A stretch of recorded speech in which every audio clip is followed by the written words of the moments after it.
Let's get educated. That's why we're here, to bring you the stories impacting K-12 classrooms and college campuses. It's time for a little education.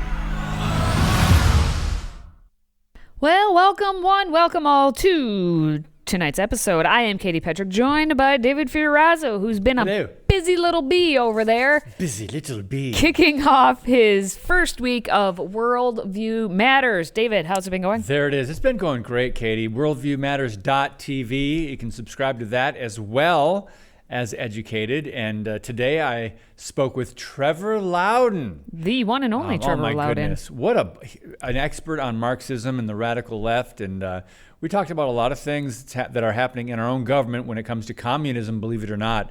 Great conversation, and he's a troublemaker. Even Wikipedia calls him a right-wing conspiracy theorist. Ooh, he's got a full title. That's a full title. Wikipedia. These are the kind of people I interview on Worldview Matters. So. Excellent. Yep. Well, just a quick reminder for all of you out there, you can catch Educated on the go by simply subscribing to the podcast on your favorite platform. And of course, please don't forget to download the Freedom Project app and click yes for notifications. Now, out there on the old college campus, we have college professors who are being forced to dumb down their classes because it turns out that the latest crop of college students can't do that thing called basic math, basic level. We're not talking about the calculus kids. Those kids can't even reach up to that level of calculus who are supposed to be doing the calculus, but they can't do the basic. So we got to go try to calculate that here. Calculate if you could over there. Carry the one. All right. If you would. So what's interesting is they've got a reason, and some speculate there is an excuse. Oh, yes. That incoming students can't do 9th grade level math. Why? The pandemic interruptions just threw everything off. That pandemic. Silly pandemic. What year was that? Don't give me numbers. I can't do them. COVID-19. We're in 2023.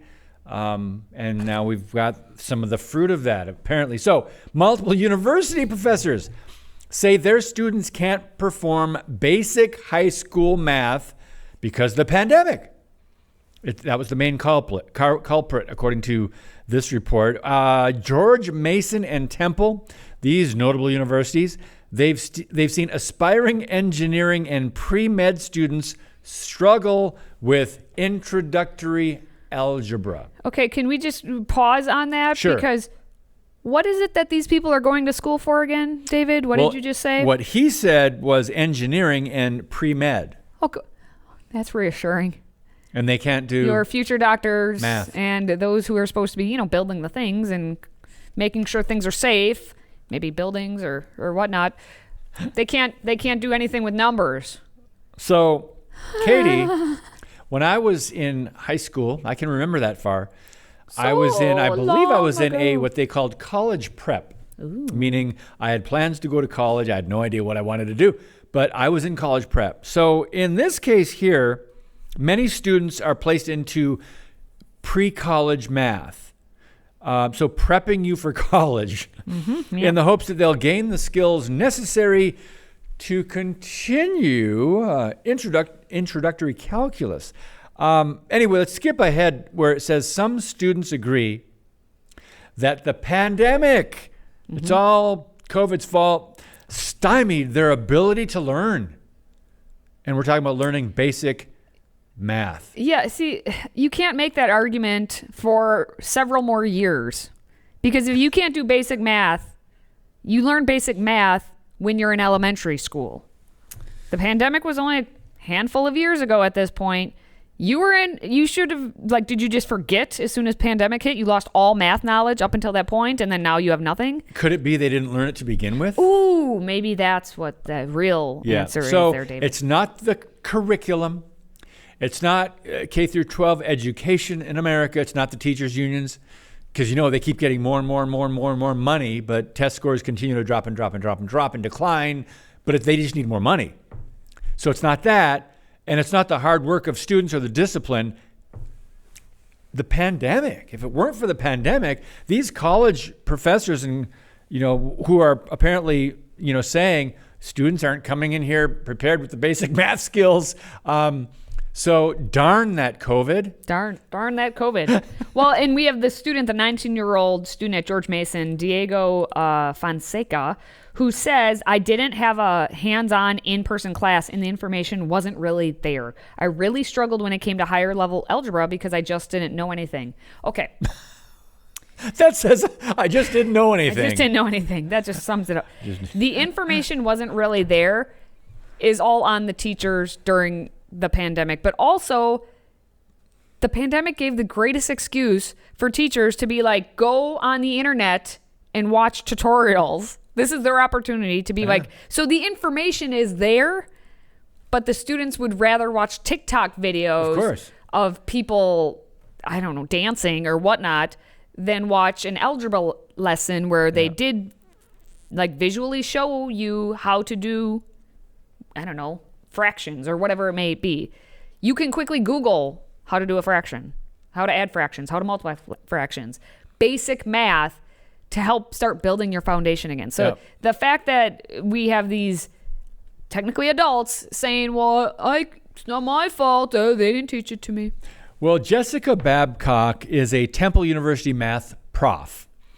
And she said the severity of the problem became apparent when she realized many of her students were incapable of doing rudimentary algebra problems. Now, she, again, is at the university level, right? An intro quiz, which she described as an easy grade, asked students to calculate problems such as -6 minus 8. -14. But she found that no two papers had the same answer, and none of them were correct. Oh, my goodness. -14. Darn that COVID. But anyway, so do you see what? It's a pattern. The passing the buck pattern has developed here from Becky Pringle and Randy Weingarten. Randy! To the unions, to the teachers, to the districts, to the curriculum, to the students. And the universities are saying they're not coming in here able to do what they should be able to do. And what's true... But they just need more money, Katie. They just need more money. Yeah. What's true, though, is at the university level, there are professors out there, especially in the math kind of minded folks, the engineers, the doctors, the doctoral programs, and the mathematics, who are still trying to stay away from the insanity that is the humanities, and they want to teach students the math that they are setting them out to teach. They actually want to do that, but now any of the money that goes to the university goes to the humanities area or administration. It doesn't go to getting good math professors. Basically, the math professors are just hanging on, trying to actually teach some students, but they have no one coming in, apparently, who is even at the level where they could teach them what they're supposed to be doing. You have to just go back to fundamentals, rudimentary. All right, that's that topic. Still to come, though, the latest collegiate rankings are out. Can you guess which universities were deemed worst and best for free speech? Oh, yeah. We'll reveal the winners and losers coming up.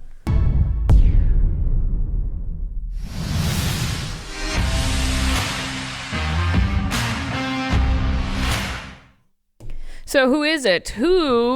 Which universities just don't let you speak your mind? Of course. Probably the most expensive ones don't let you. Of course. It's their way or the highway, and that is the truth. To be expected, it was an Ivy League school who is at the top of the rankings of all the universities for being so bad. I mean, this ranking is for the worst college in the nation for free speech. Ivy Leagues, they have to be the best at everything, don't they? Except when they're the best at being the worst. This is a bad. They're the top of the worst. Best list. Yeah, it's not a good thing on this one. So the loser right now is... You're the drummer. You're the drummer. Harvard. Oh, not too far from Boston Harbor. Oh, Well, come on. Harvard? Harvard. No way. They're the worst in free speech. Yes, David. Yes, they are. Yes. We have the Foundation for Individual Rights and Expression, FIRE. Talked about them many a time. Go check out FIRE, not an actual fire, but Foundation for Individual Rights and Expression. Every year, they put out their annual college free speech rankings. This is the 2024 edition. What is the state of free speech on America's college campuses? It's bad. I'll give the whole summation. What they should have done is put just a sad emoji on the whole cover, just a sad face. That pretty much sums it up. But well, what was Harvard's score anyway? Oh, it had to be like in the 60s or 70s. Oh, wait, no. Oops. That's not correct. Wait, is that a typo? According to the survey's ranking terminology, they called it abysmal. I would have said it's atrocious, but we're fancy at the Ivy League. So they got an abysmal rating by getting a 0.00 score. And according to FIRE, the college's 0.00 rating was generous. According to the report, its actual score is negative 10.69. Now, this is doing math. It's like that negative 6 minus 8 thing. We're getting in the negatives. Can we do it? Yes. Which is more than 6 standard deviations below the average. Oh, now we're getting fancy terminology. So basically, it's unlike the others. It is low. And more than 2 standard deviations below the second to last school. So when we say it's bad, it's so bad that it's a whole island of badness of its own. That's what this is saying. And their Ivy League counterpart, University of Pennsylvania, was the 2 tiers ahead of them, but still so bad, which is another 4 tiers below everyone else.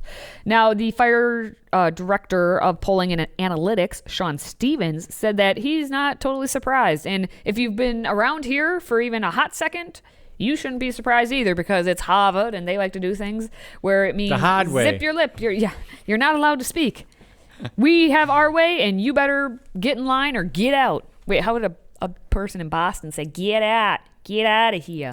Is that how they do it? Get out of here. Get out. Get out. Okay, you do. I don't have a Boston accent. Sean Stevens said, we've done these rankings for years now, and Harvard is consistently near the bottom. I thought it would be pretty much impossible for a school to fall below 0, but they've had so many scholar sanctions.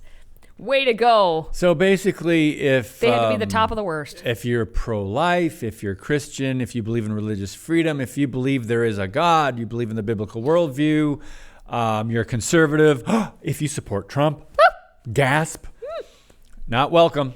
Not welcome in the Ivy League schools, especially Harvard.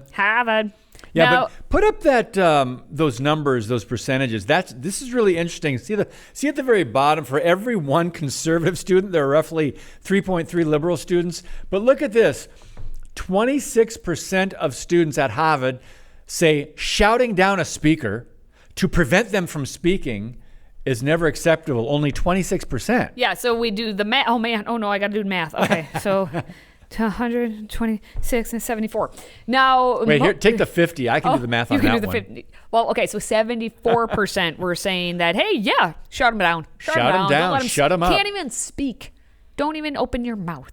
And 50% say they have rarely or never censored, while the other half have. So exactly. So the flip-flop of that is 50% of the students have censored themselves. Felt like, okay, I better not say anything. They've self-censored. What about the 39%?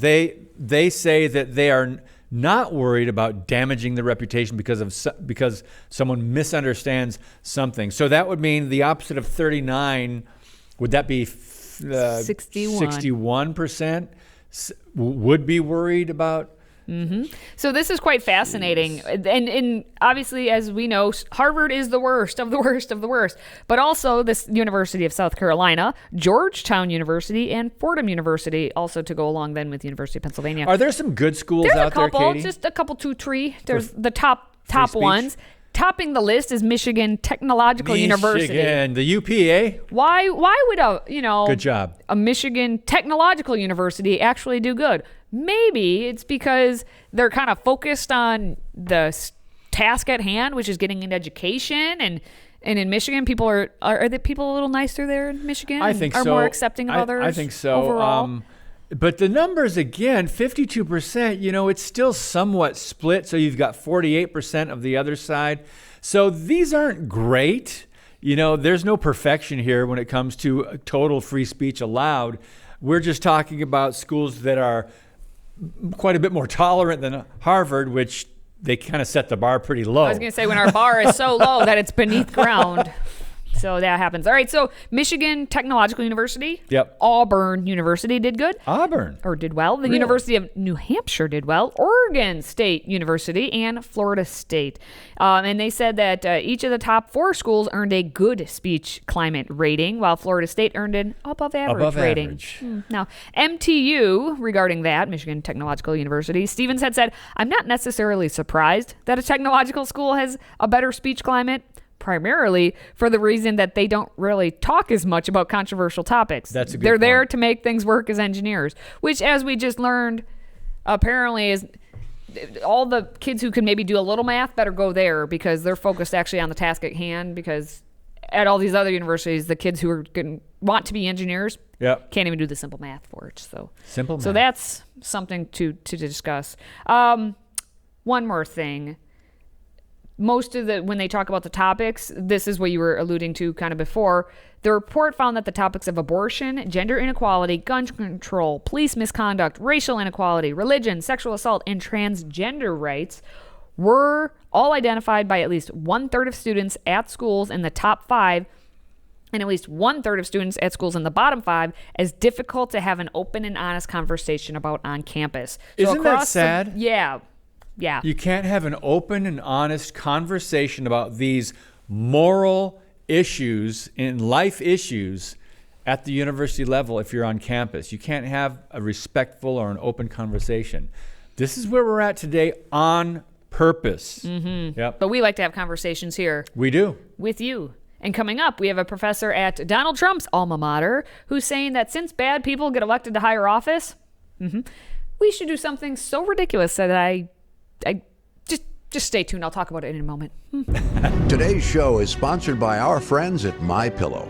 Save up to 66% on pristine quality bedding, towels, slippers, signature pillows, and much more when you use the code EDUCATED.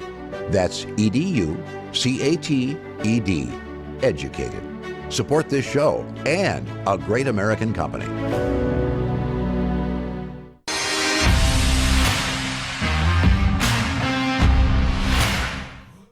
Well, let's just stay right here in the Ivy League world, this time with the University of Pennsylvania, where there is a professor who says, you know what, picking elected officials, specifically like the president, let's just play the lottery and pick them that way. Why not? This is Adam Grant. He's a professor of both management and psychology at the Wharton School of Business at the University of Pennsylvania.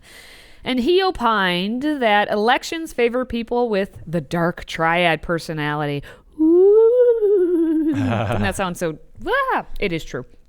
So the dark triad personality traits and, of course, social privilege. And he claimed that a lottery system would select better leaders and fix other concerns like election integrity. Now, just hearing that little bit, David, what are your thoughts? How would that work? Exactly. I mean, I can say it's you're kind of gambling here with who's flip a coin. Well, it is the lottery. Okay, my gut response to this, my gut response was, couldn't be any worse. Try it. Give it a try. Do a lottery. Who cares? I mean, that is probably because we see people like AOC and we see some of the, I'll be kind.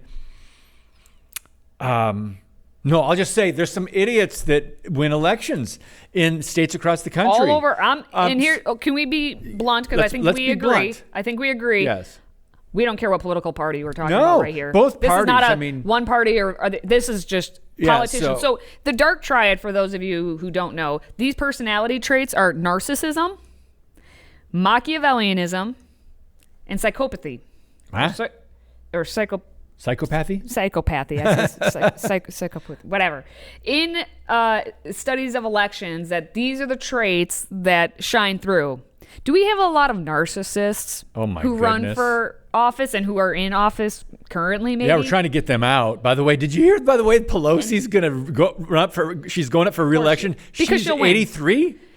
So she will be 86 and still in office? Am I doing that math right? We can make that we can make that triad into a square. At this point, just add geriatric something in the corner, and that's the fourth. We have a third rail called Social Security that you're never supposed to talk about. Well, now it's age.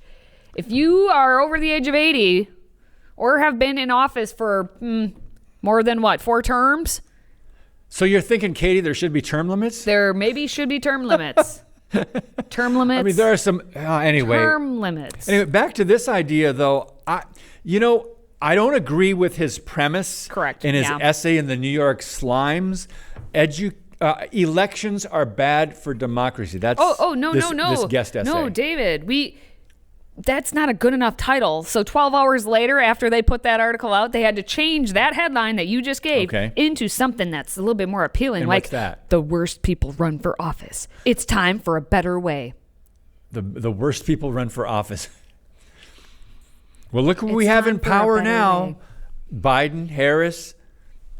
So I don't know. A lottery is not the answer, and I disagree with the first title that elections are bad, because you need the people. We are in a representative republic. We need people to be able to say, here's who I'm going to support to be my voice in D.C. So we need that. So something between people voting and then, oh gosh, Katie, and then you've got a whole nother topic. This is for a whole nother segment. Uninformed voters. Ooh, well, that is a whole nother topic. Because there are people that we'll hold on to that for a moment. We'll have to do that another time. Let's hold on to that. But how about when he says it's time for a better way, how about we just go back to the original way, the way our founders intended, is that you run for public office to serve the public. And at the end of, I don't know, maybe the way George Washington did it, 2 terms, you then go back to living your life like not in public office anymore. You served your time, you served the people, and now you moved on, unlike what we currently have. And the people who actively seek out political office are the ones who fall into that dark triad more often than not. So maybe we go back to the way the original founders had it, when they were not almost every single one of them wanting to just get the power, because that's not what we had originally. And the founders set it up for a system to make it so that wouldn't happen. And now what we have is chaos. But anyway, what we have is practically unrecognizable to our founding fathers and those. All right. Well, how about a lottery? Oh well. Well, we're not done yet, because we got some Babylon Bee headlines to get to, which is always the fun stuff. So stay right there. If you have a smartphone, tablet, Roku, or Apple TV, consider downloading the Freedom Project Media app. It's 100% free and includes all of our weekly shows, plus lecture series, archive programs, and award-winning animated videos for families like the Presidential Minute, Battles of America, and Heroes of the West. Don't rely on the social media giants to keep you informed. Simply download the Freedom Project Media app from your app store and allow notifications. And we'll let you know when a new video is ready.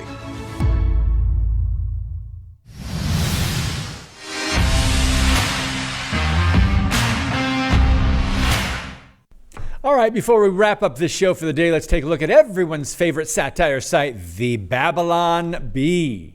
Here are this week's top 5 Babylon Bee headlines.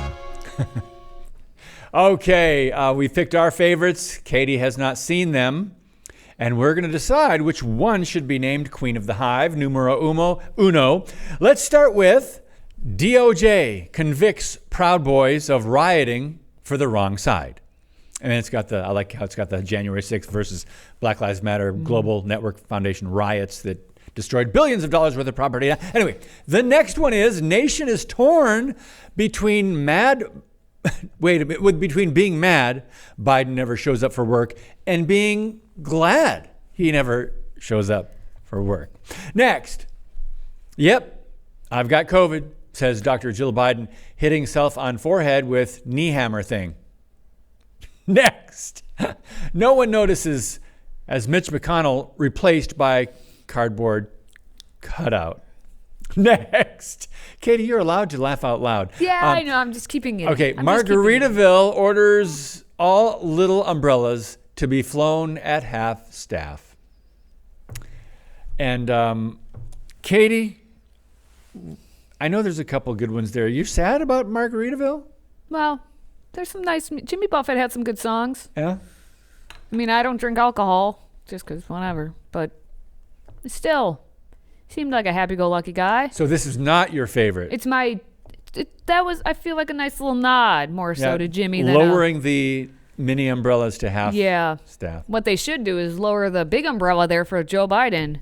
That's accurate. Like half of us, like, we're mad that he's never showing up to work, but we're also glad he's never showing up to work. It's like that coworker you have. You're like, oh, that person always gets away with not doing things. They get to go do whatever they want. But at the same time, you're like, okay, I've got kind of happy they're not there to like be distracting or, you know. Before I share my favorite, I've got to go to the internet where they have one about Lori Lightfoot. Lori Lightfoot to teach a class at Harvard on how to fail utterly at your job and still get to teach a class at Harvard. Question. That's good. How did they narrow it down to have her teach it? I mean, I don't know. Hillary was busy. She's over at Columbia now, I guess. She's teaching her class. But you could have had anyone teach that class. It's true. So I had to have it narrowed down to, because a couple of them almost made me laugh out loud. I love this nation torn between being mad and being glad that Biden never shows up for work, but I've got to go with number one. Ooh, number one. I've got to go with the DOJ convicts Proud Boys of rioting for the wrong side, because I don't know if anybody got convicted for the radical leftist Marxist-driven Black Lives Matter global foundation network destroying. I mean, there were murders. There was billions of dollars in property damage. There were cities taken over. There were police precincts taken over. There were police cars blown up. And a lot of blacks and minorities lost their businesses. I'm not sure how many people were convicted for that, but they were just letting that slide. Yeah, I think the only convictions, and I don't even know if it was a conviction, around the Black Lives Matter was the founder who was spending millions of dollars on all her homes. I think they may have found something, but that has nothing to do with the riots. The rioting, yeah. Neither here nor there. They were but justified. That's just all the corruption that goes on with the Black Lives Matter. Yeah, so that's why I liked that Babylon Bee headline. Babylon Bee. That's going to wrap it up for our top headlines of the week. More satire next time, right, Katie? Oh, you betcha. You betcha, sure. Sure. How about that? All right, well, if you are a fan of our show, please like, comment, share, subscribe. Do all the nice things if you'd like, and be so kind. And also, if you are a fan of the video platform known as Rumble, we just launched a new channel over there. So simply visit rumble.com/FreedomProject. And then if you could give the channel a follow, that would help us so people can see, and then you can join in, and then everyone will have a good time. Now, for David and myself, thank you for watching, thank you for listening, and thank you for supporting this show. Until next time, stay educated.